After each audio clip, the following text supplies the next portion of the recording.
copy. I got a signed copy. But no, he didn't have a message in mind. It was just a signature. But it was nice to get a signed copy from a used store.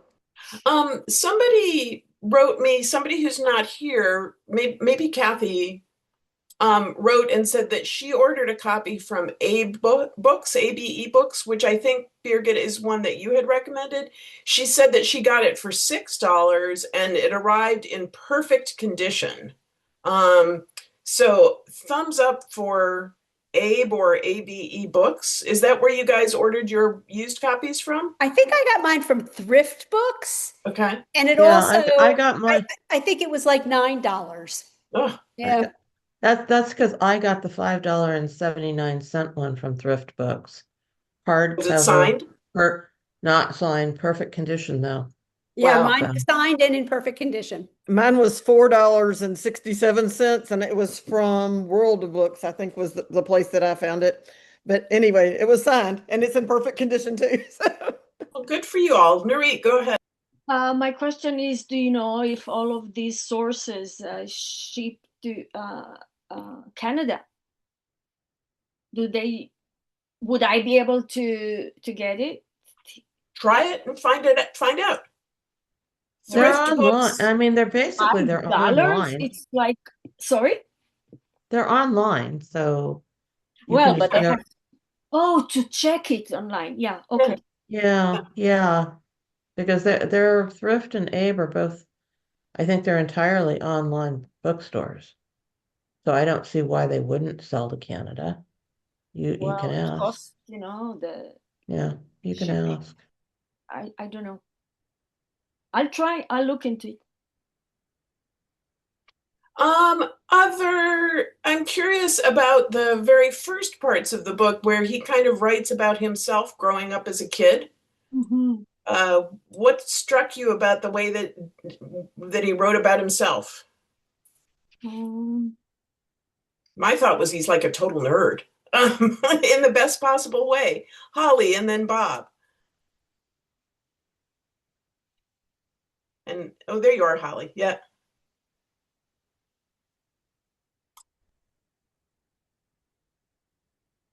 Sorry, fumbling with, I'm on my iPad today. Sorry. Uh, I don't know. He reminded me of me a little bit. Like I didn't have a Oh, super awesome, like fancy handed down microscope like he did, but I was sure going around my backyard with my magnifying glass and looking at different things. And so it kind of really reminded of me of like, oh, maybe this is connected to that, or so it was kind of fun that way. But I just love that he had that curiosity from day one. And I think that curiosity, you can just feel it in his writing, and how he takes that forward and just kind of, especially in like, even in chapter one, he was like, oh, 4/5 of Grizzly, but we're also 4/5 of all these other things. So it was kind of just good to see how he was growing up and how he kind of wondering about the world from a very early age. man, thanks for that. It makes me wish that I'd known you when you were a child.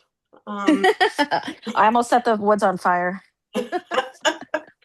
on purpose or Yeah, I kind of was a pyro, but again, experimenting and doing crazy stuff.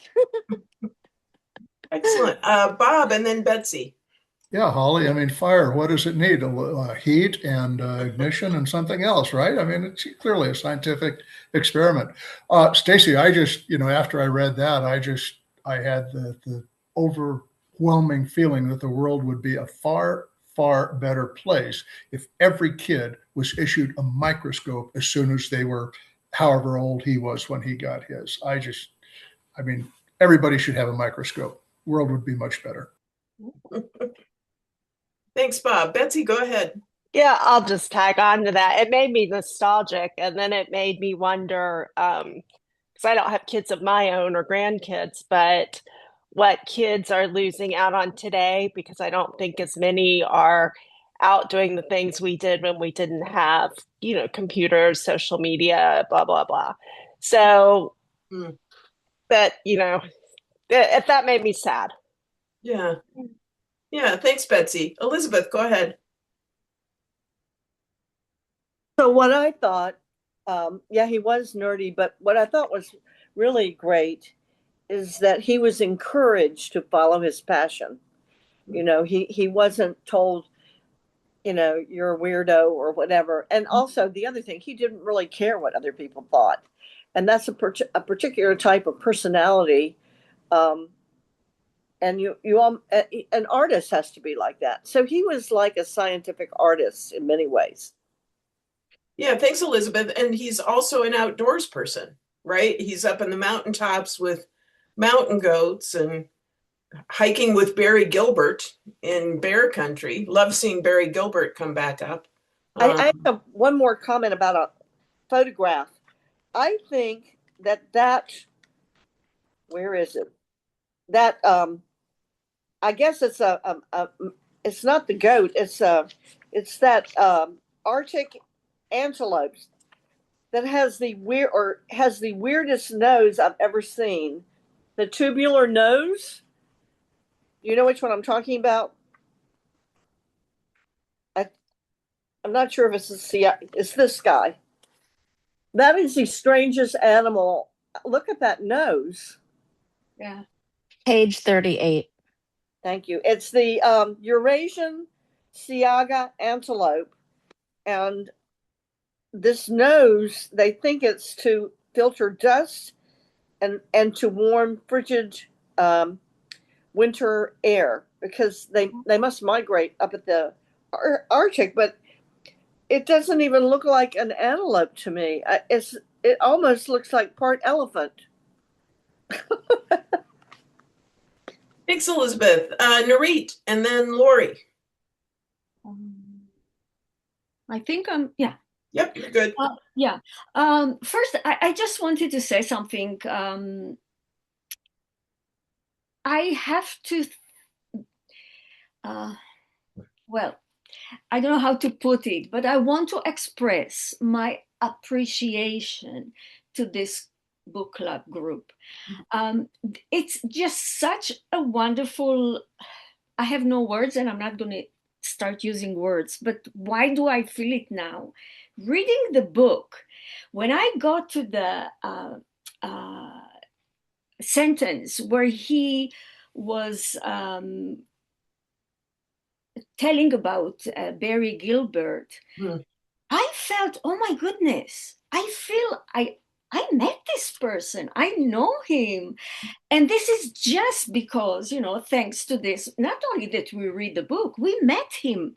And it's amazing, really. I felt so grateful, that I'm part of this group. So this is one thing I wanted just to express. But in general, he writes there what are his goals with this book. But then when he finished to bring, I think he has 3 of them there. He said he says that the one of them is how each one of us can contribute, and right. And then he says something like, "What can any one person do right now that's going to make a meaningful difference?" And then what can they do? He just says plenty. And then there is no connection, no.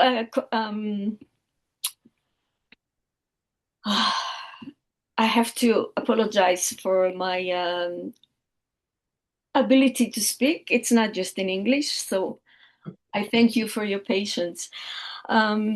So he was saying that it appears examples to how we can contribute to make the environment better and the connection better and all of that are in the last few chapters. So I didn't go to the last few chapters. Usually I do that, but I thought to myself, okay, so this chapter I didn't see anything I think related to any of the goals that he put there. But I thought maybe it's coming later. I don't know. So I'm not saying anything yet. I think that I have to read more to be able to find out if he really gives us, answers to what he wanted to give. Yeah, and the what he writes about the connection uh, with the bear, humans with the bear, is amazing. It's so beautiful, so beautiful. The words that he's using, the concept that he brings, with it, it's beautiful. He was saying something that when you for him, when he is in the company of bears, when he's watching bears, he can actually see himself in the bears, and he can see the bears in himself. And I started to think, how did I feel when I saw the bears, when I was watching them? It is true. You look at them, and there is something so unique and special, I think, about the bears, that you really can feel them in you and you in them. And I thought that the idea that he brings it up, it's beautiful. So, yeah. Thank you, Birgit, or Nurit. And you never need to apologize for your words. You are always beautifully articulate. Thank you. Thank you. Yeah, Lori. And by the way, I had the same reaction that you did about Barry Gilbert. It was like, oh my God, we know him. Lori, and then Janice. Yeah, I agree with what Narith was saying when he was writing about the bears, that connection you feel, and also like with Barry Gilbert. But I think one of my favorite photos in the book, and it's in a later chapter, it's a picture of the water bear. You'll have to look it up. But I agree with, just to piggyback on what Bob was saying earlier about every kid should have a microscope. Growing up, my brother got one probably for Christmas one year when we were young, and I remember loving it. And probably about 5 or 6 years ago, I got a microscope for myself, and it's really cool because it's got a little screen that you look at. You don't have to look through the eyepieces, and just looking at something like a housefly under it is just amazing. I mean, it's like it's opened up a whole new world to me that I knew was always there and have always appreciated, but now it's like it's magnified, and it's just fabulous. I encourage everybody to go buy one. You can get a nice one for under $100, and just it's magic. It's just magic. Yep. Have you looked at your own skin or your own scabs, Lori, like he did? I love that he looked at a scab from his knee. I haven't skinned my knee in a long time, so I haven't had that chance. But just everyday things like flowers and it's just like dipping a little cup full of lake water and all little microorganisms in the lake water that you'll see under the microscope. It's just wonderful. It just makes you feel so connected. And this book does that. I read it a few years ago, and it does. I'm loving this book all over again. Oh, Janice, and then Nurit, and then Birgit. I like it's conversational. He throws a lot of facts. I've read quite a bit ahead. I'm like halfway through it. And he throws a lot of facts, and he says, oh, darn, I wasn't going to do that, but it's conversational. So I like his style of writing. It's not real. He's got a lot of technical stuff in there, but it's not real technical. And I'm not a technical kind of reader, so I'm really enjoying it so far. And like I said, I'm almost halfway through it. When I was in Fairbanks, I forgot another book anyway. So then I'm like, okay, I guess I'll read it then. And I just kept reading on that. Well, this isn't bad. I like it. So. And I like that description, conversational. Maybe that's why it felt like I was skimming, because it does read so naturally somehow. Yeah. Yeah. Thanks, Janice. Nurit, and then Birgit. I wanted actually to refer to the photos. I was like almost afraid of the first photo there.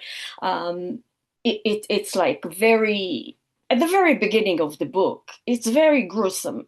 And I am definitely going to ask the author when I have a chance, why did he choose to use this photo? But there are towards I don't know. I think towards the end of the chapter, two photos, one beside each other. A lot of people in the water swimming, and a lot of hippos in the mud swimming. And I thought that that was fantastic because they both animals and humans find the same solution to the same problem, right? We're getting the climate change, we're getting everything get hot, and there is a drought in Africa. So the hippos find a little bit of water, and they all cramp together there to find a little bit of the water. And then in India, it's so hot that they all go into, I think it was a swimming pool, even something artificial, not nature. But they all, so I thought that was another point that he can actually, he brings it up, right? That we are the same. And in the photos, you see that, which is really nice. I had a question, and maybe I skipped it, I missed it, and maybe one of you would show me that it's different, or anybody. He calls this book Four-Fifths a Grizzly, and then on page 36, he brings all these examples of animals that we are at least 4/5 of their so he puts there cheetah and snow monkey and blue whale and a bat and wild yak and antelope, orangutan, but he doesn't put there any bear, so any grizzly. So I don't understand. Is it he forgot? He or is it? I don't know. How come he calls the book Four-Fifths a Grizzly? But I'll try to find it in the book. If you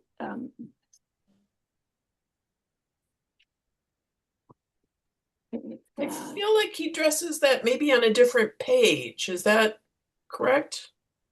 Somebody who didn't skim can help me Yes, out. he does put it in there. On page 36, he says, in a minor way, I'm part wine, okay, that doesn't matter.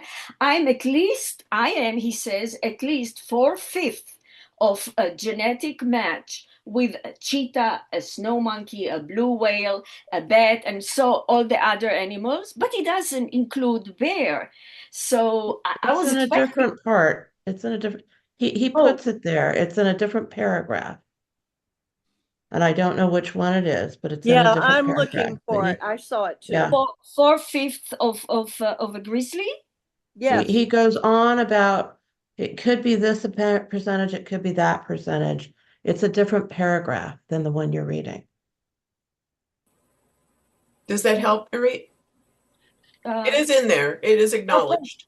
Okay. Elizabeth is looking for it for you. Yeah. Thank you. It's around 80%, and 80% is 4/5. I remember he uses a percentage when he. Oh, 80 to 90%, I think he actually says at some point. Yeah. Okay.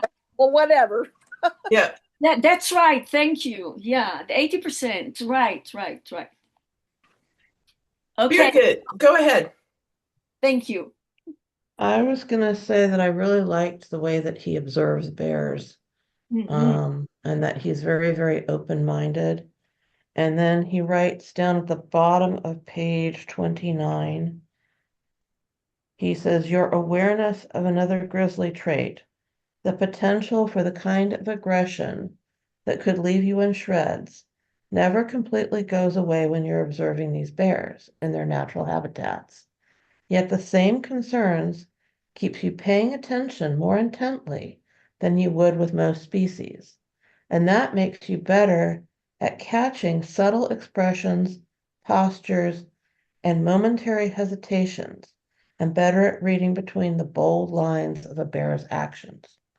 Sooner or later, you feel that you're beginning to break through the boundary of otherness between you and the bear, past old stories, past the statistics about reproduction, diet, habitat preferences, etc., and into the essence of a similar savvy emotional being.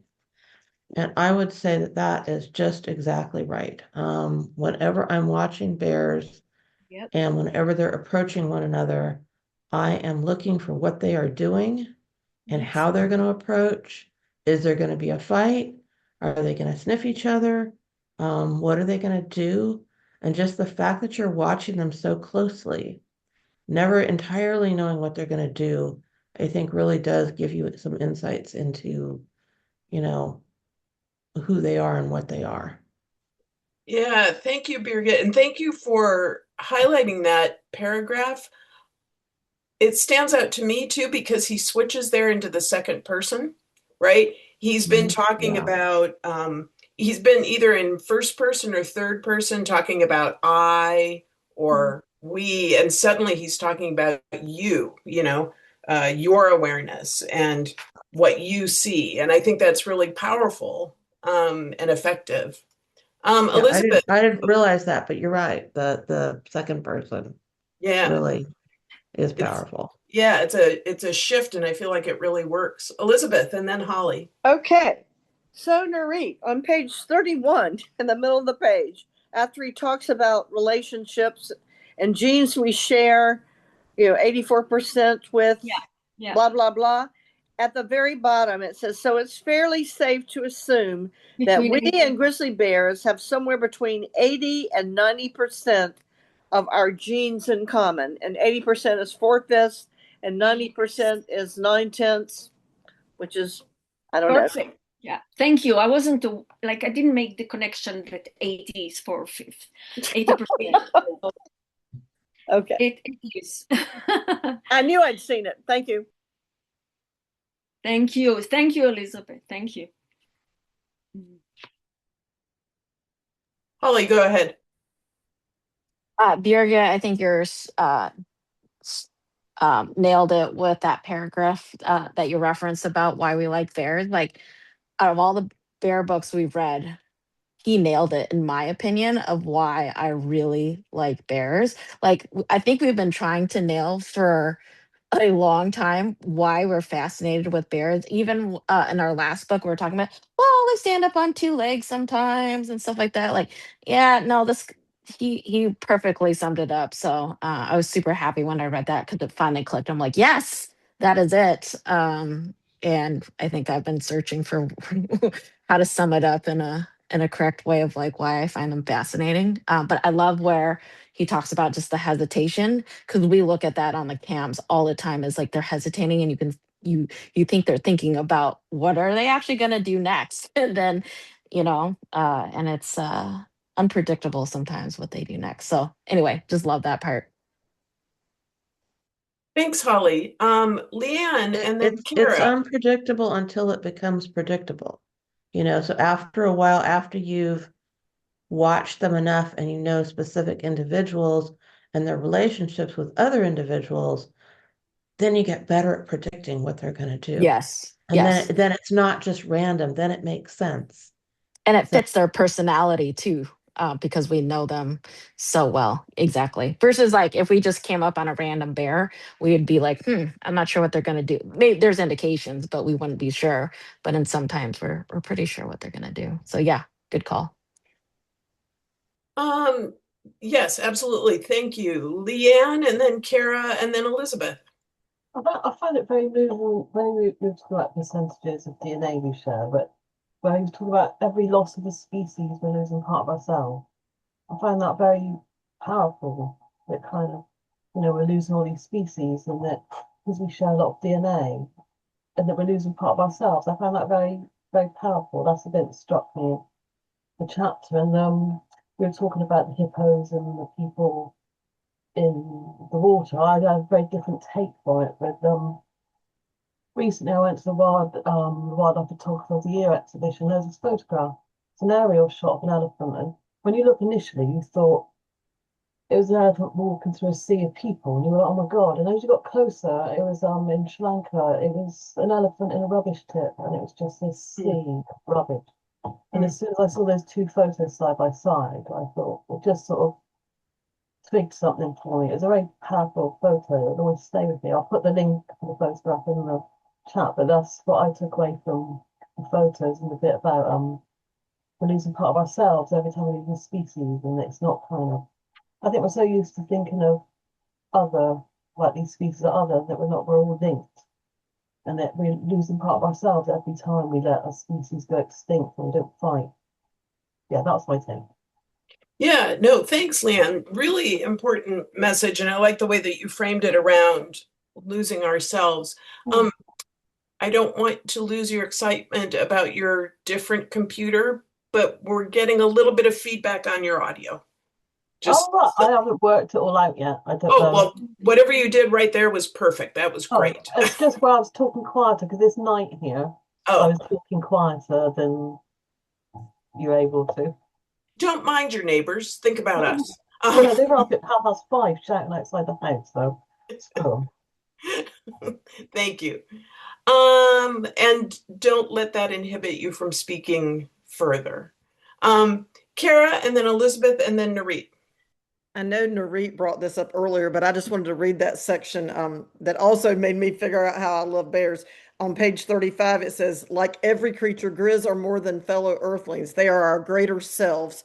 I realize now that what mostly drew me to the bears from the start is that I get keyed up enough in their presence to be able to see and sense myself in them and them in me.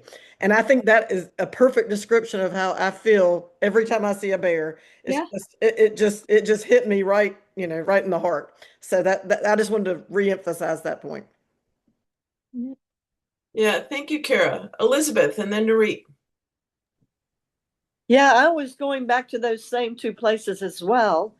And, the boundary of otherness, we break through that into the essence of a similar, savvy, emotional being. And also the part that Kara said, what's the same about us?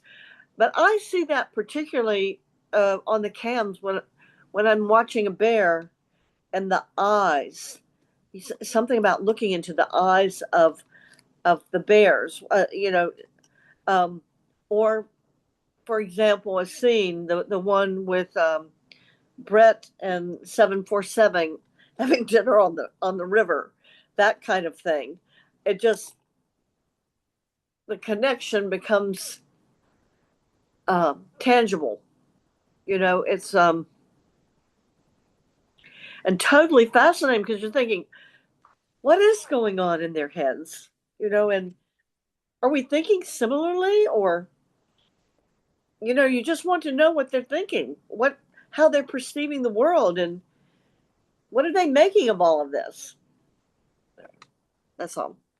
Thank you, Elizabeth. We've got Narit, then Holly, then Judy. I think he definitely, I think we all agree that he describes, how we feel for the bears, amazing, how we are connected to the bears.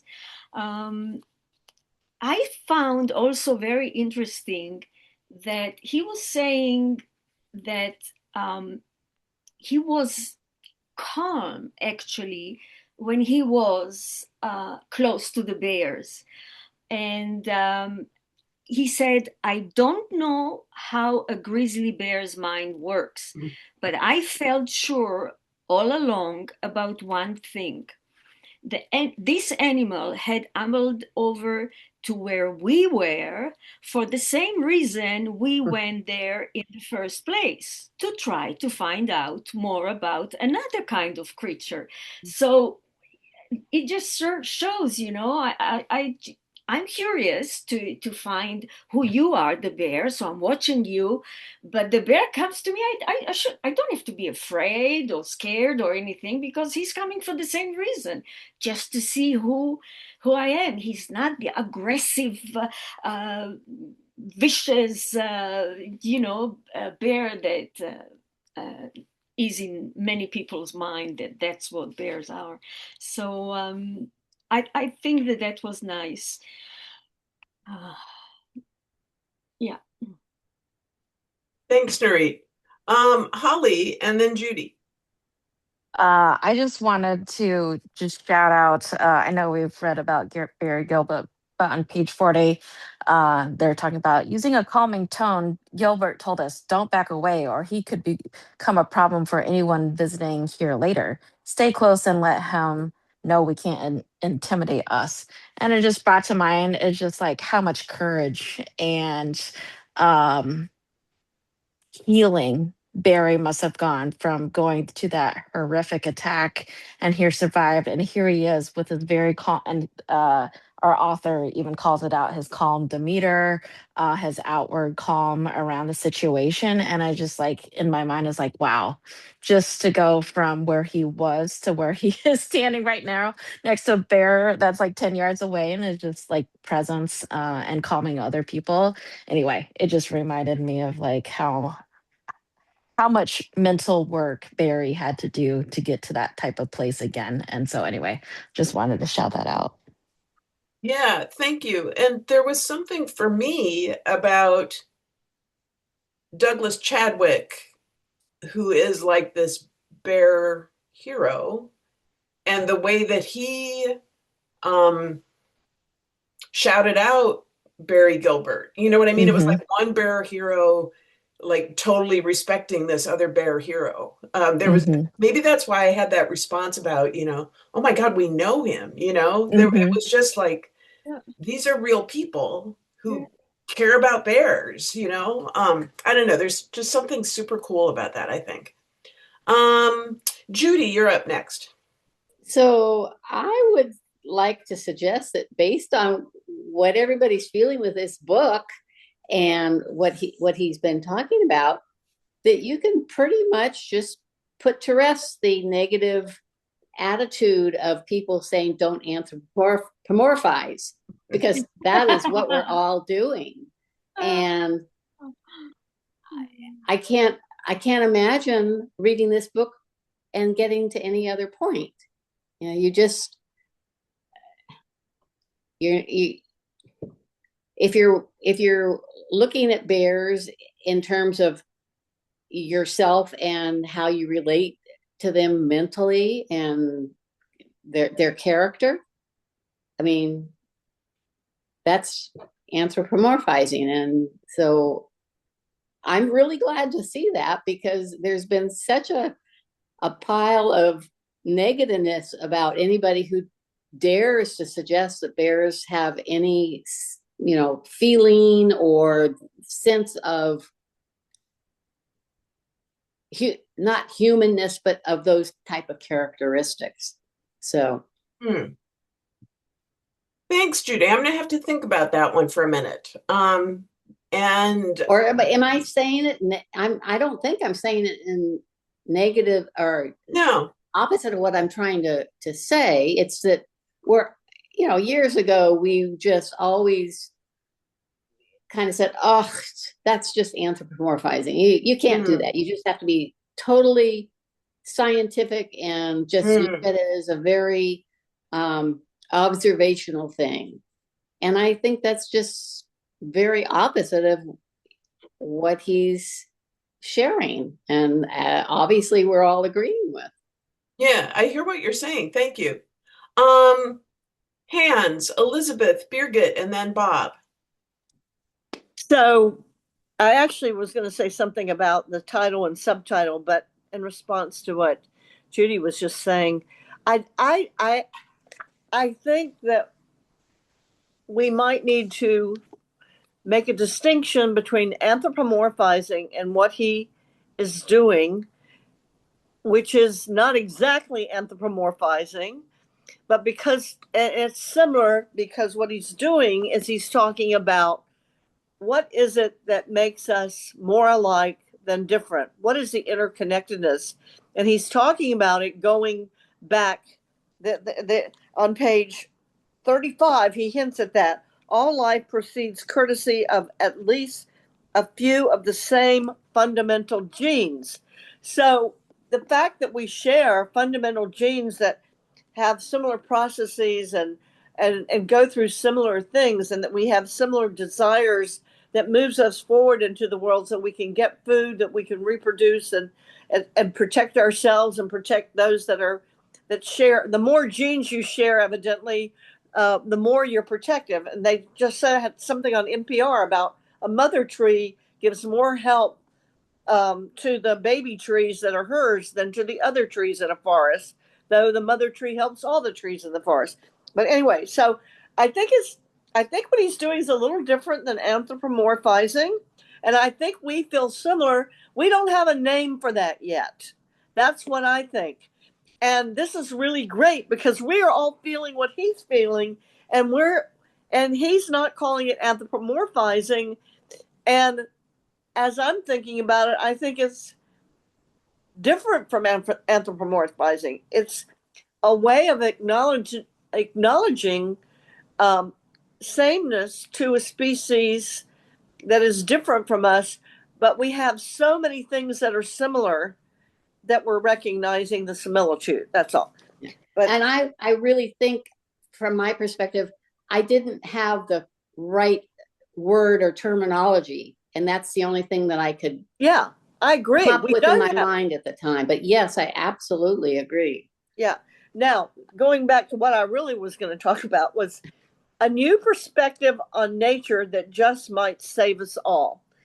And so, and that's really related to what you said as well, because if we are that connected to so many other species, we would be harming ourselves to harm them. And that's why it just might save us all.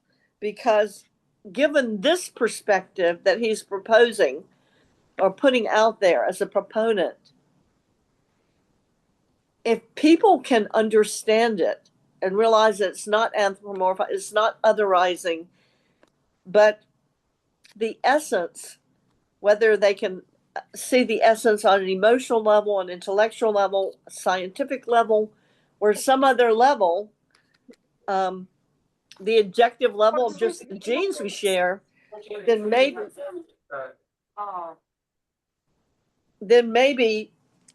there's a solution. Anyway, that's all. Yeah, thanks, Elizabeth. It reminds me of what Leanne was saying about that, when we lose one species, we lose part of ourselves as well. That's how I understood what you said, Leanne. I don't know if that's what you meant, but that's how I understood it. And thank you for repeating it, because I didn't hear her the first time, but that makes sense. Yeah. Birgit, you had your hand raised, and Bob, you had your hand raised. Yeah, I'm not sure I'm going to say this correctly either, but I read something, and I'm praying that I have it bookmarked somewhere. But this woman was talking about how she's talking about anthropomorphizing and how we can really I'm taking off from her, how we are people, we are humans, we are the anthropomorphic, and the only way that we can really see is through our own eyes, our own experience, our own species. And likewise, a bear or an orca, the way that they see us is through their own species, knowledge, perspective. And a lot of what we're doing with science is we're trying to sterilize. We're trying to take the human out of the view and see the pure view of the bear. And I guess you can do that by dots or every 10 minutes I record what the bear is doing. And so now I can have a pure view of what the bear is doing. And we've theoretically taken me out of the equation.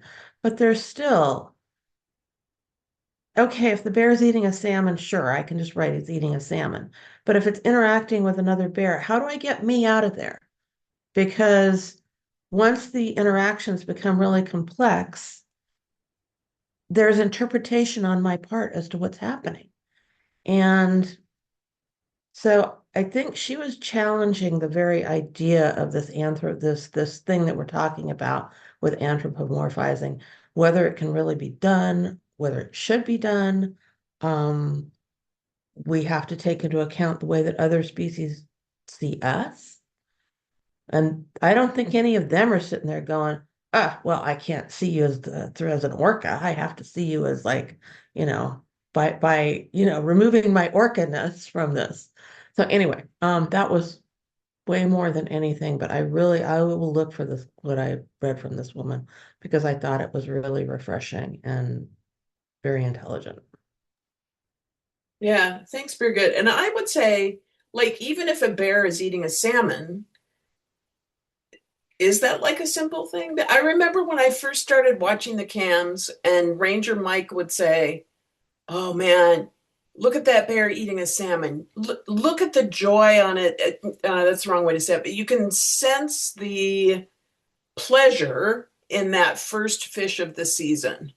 And I remember thinking, what is he talking about? I don't see pleasure. I do now, having seen bears later in the season, but I think like even eating a salmon might not be a simple thing, right? Is the bear eating the salmon because he's hungry? Is he eating the salmon because the salmon is there and he knows he has to eat it, right? I mean, I feel like even eating a salmon can be an experience.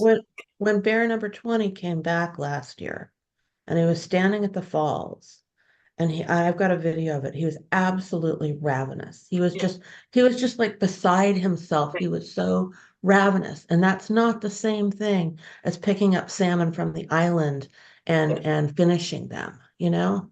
Yeah. I know exactly the moment that you're describing, and I remember watching it and crying because it was such an important like moment in the world, right? Well, to understand bears and to Yeah. understand what Mike keeps describing that they go through, this profound hunger that they experience. Yeah. And that was there. I Yeah. mean, you could see that. I've never seen a better example of it, Yeah. you know? Agreed. Yeah. Who else? Bob, did you have your hand raised? And then Bruni. We're back to the bee people again. Bob and then Bruni. Yeah, we've kind of moved on. I was just going to respond to one thing, to Judy's comment about anthropomorphizing, um, bear behavior.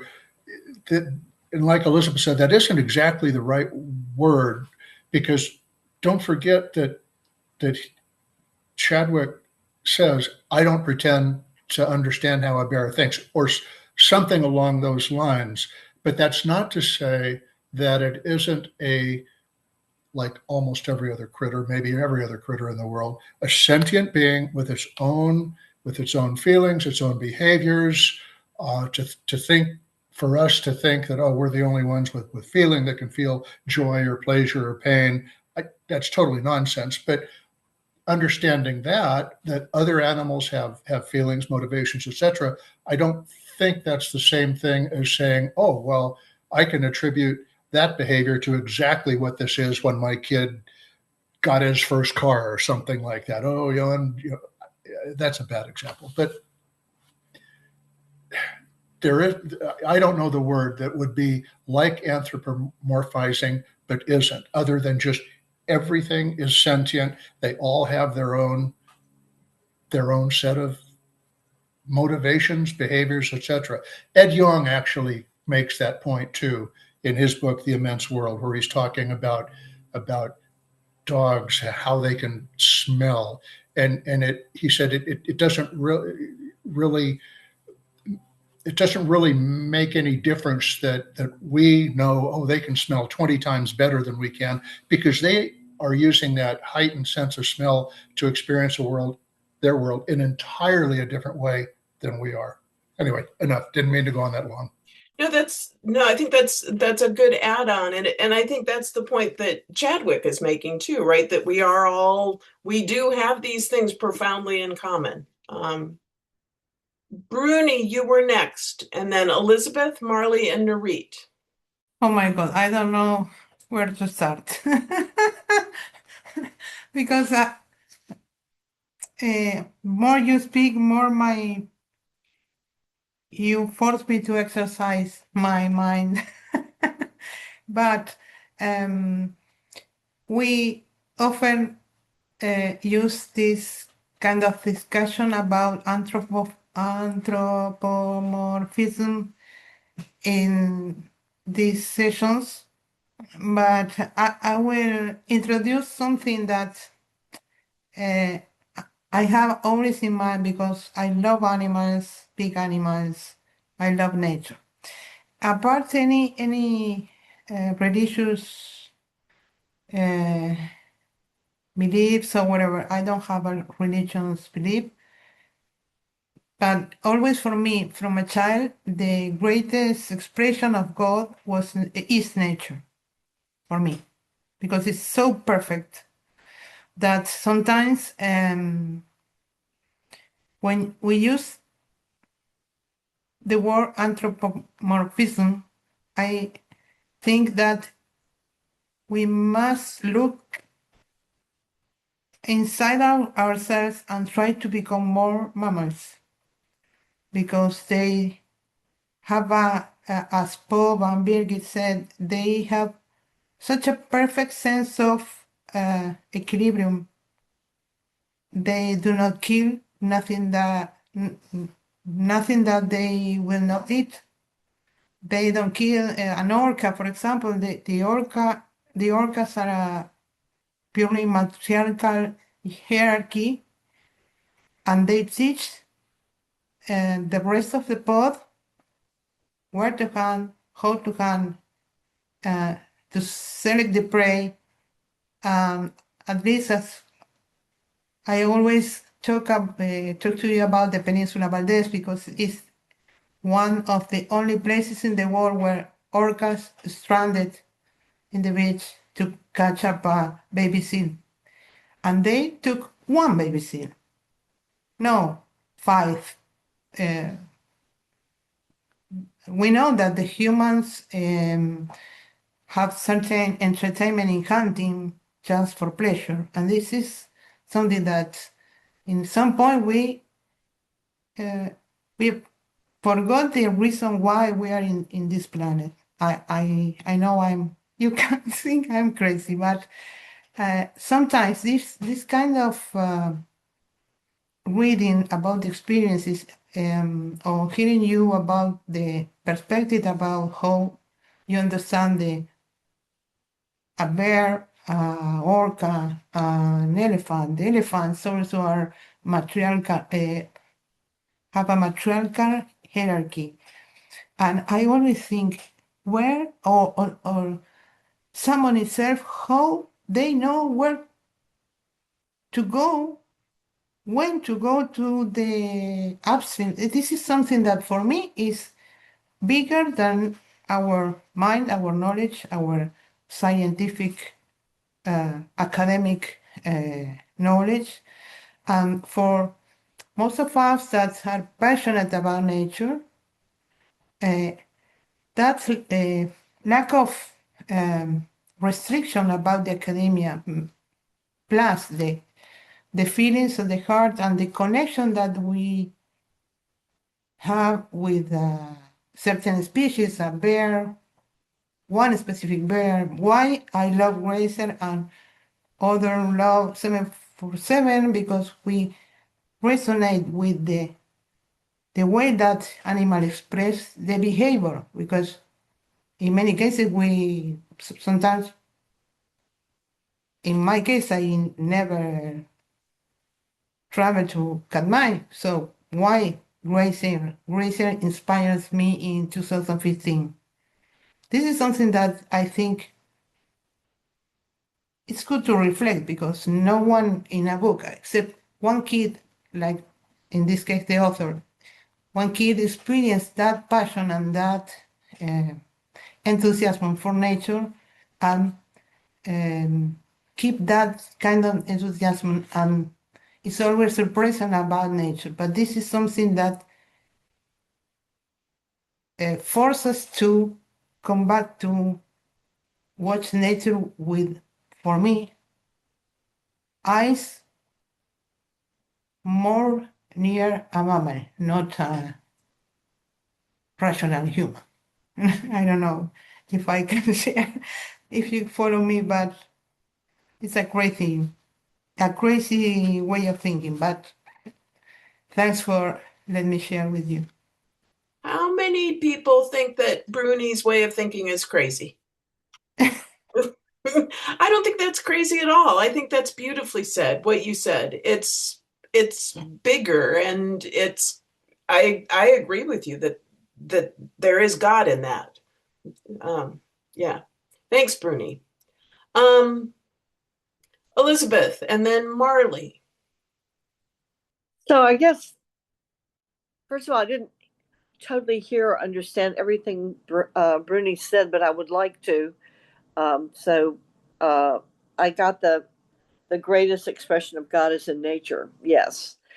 Anyway, so if Bruni can type something more in the chat, it would be great.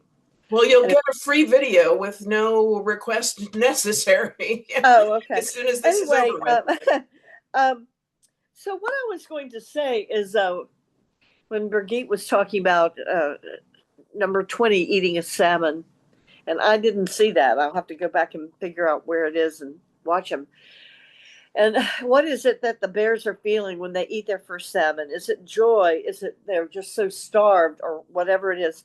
I mean, one of the key things in every sentient being is desire. And whether it's a desire that makes us go after food, comfort, warmth, interconnectedness with someone of the same species, and then maybe of other species, depending on whatever it is, and the. But I think that, and we don't necessarily understand this physical, mental, whatever desire. It's related to survival. You know, what is the desires that move us toward doing the things we have to do, even if it's hard, in order to survive and to make the species continue. And that desire is also present in human beings, and sometimes, you know, it goes too far and creates terrible outcomes for other people. You know, when people take advantage, and when there's, you know, people cannot get health care because somebody wants to make a ton of money on insurance or whatever it may be. Anyway, I'm just throwing that out as one aspect of looking at what motivates any sentient being. Yeah, thank you, Elizabeth. Marley, and then I think there was somebody else, but I only see Marley. So go ahead, Marley. So I agree with what everybody was saying about you know, how he's describing the bears, that it really sort of, you know, encapsulates how we think about the bears and how we feel about the bears. But I didn't take what he was doing so much as anthropomorphizing, although he probably was a little bit, but I took it more as his enthusiasm for all the interconnectedness of everything that's living. And I was sort of blown away by all the percentages of not just the 4/5 the grizzly, but how much we share our DNA with, you know, mammals and non-mammals alike. I mean, it was like I thought it was just fascinating. And so what I thought he's very enthusiastic to relate all this and to try to share with everybody his enthusiasm. And I think that even came through at the very beginning when he was a little boy, how enthusiastic he was with the microscope. And I think that just sort of oozes out from his is the enthusiasm he has for all this. Yeah, thank you. Narit, you were the other hand. Go ahead. Yeah, I think what he showed very well is that there are two ways that are both correct to talk about us and the bears in terms of the connection between us and them. One, he said that, and this is a scientific fact, whatever is shared, we share the same, or whatever percentage of DNA, it's a fact.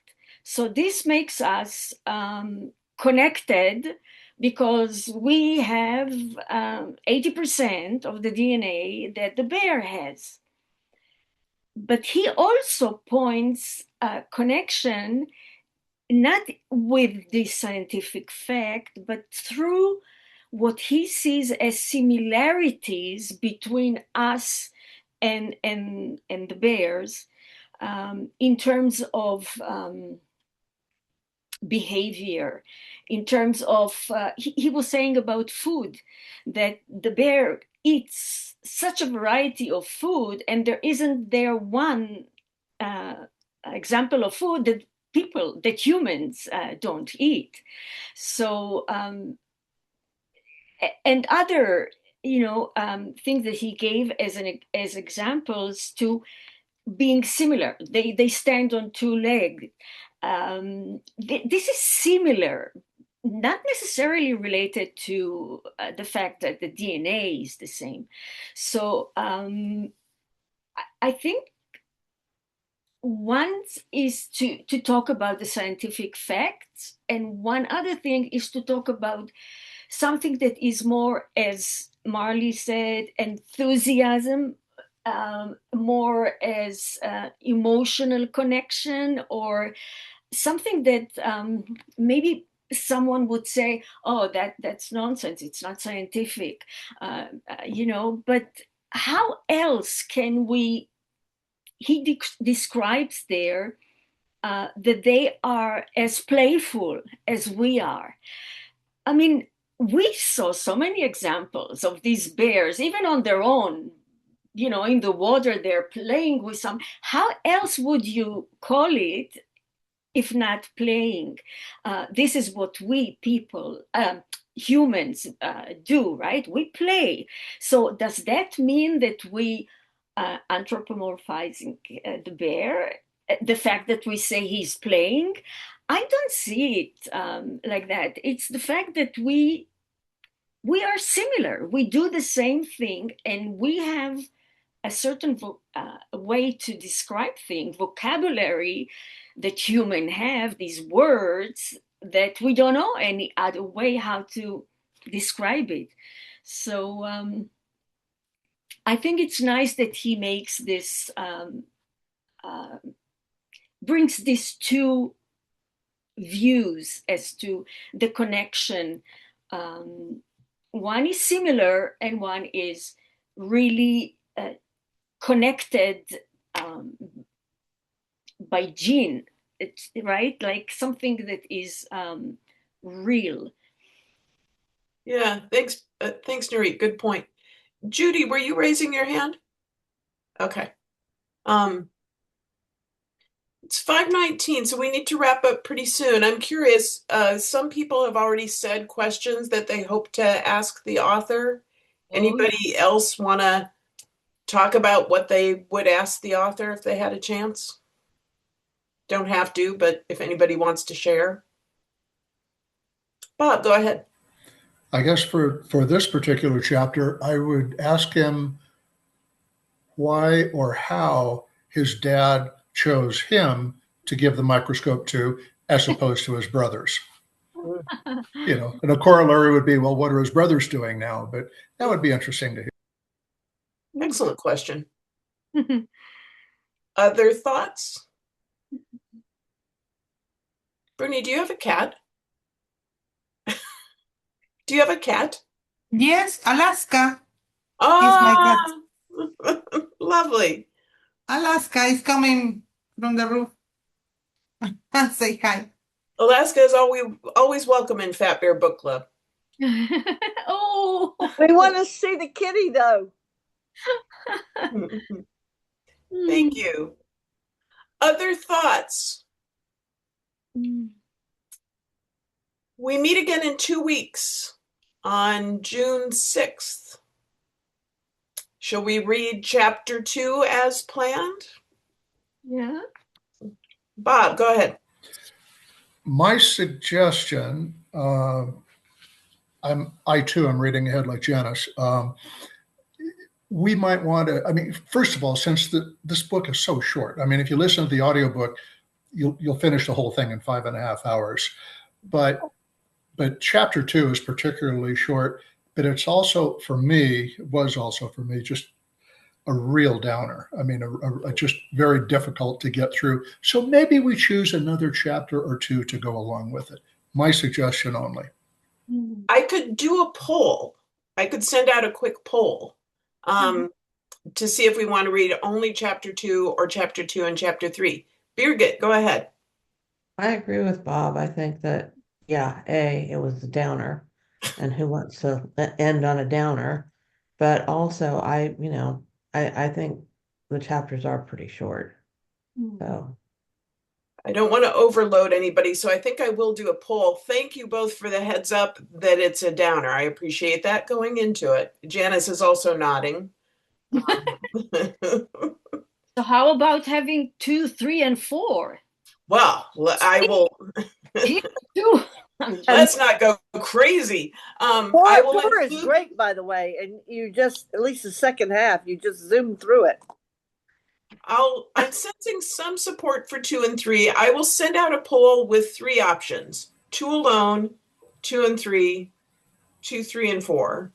And we'll go majority rule. And as always, if you only have chance to read 1 chapter or even less than 1 chapter, you are certainly welcome.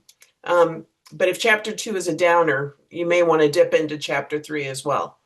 Yeah, Betsy says 2 isn't magical. Birgit, is your hand raised or no? It might be leftover. It's leftover raised. Okay. All right. This was a fascinating discussion, guys. Thanks so much. I learned a lot. I have a lot to think about. And I'll see you in 2 weeks. And Bruni's cat Alaska says goodbye. Bye, everybody. Bye, everyone. Thank you.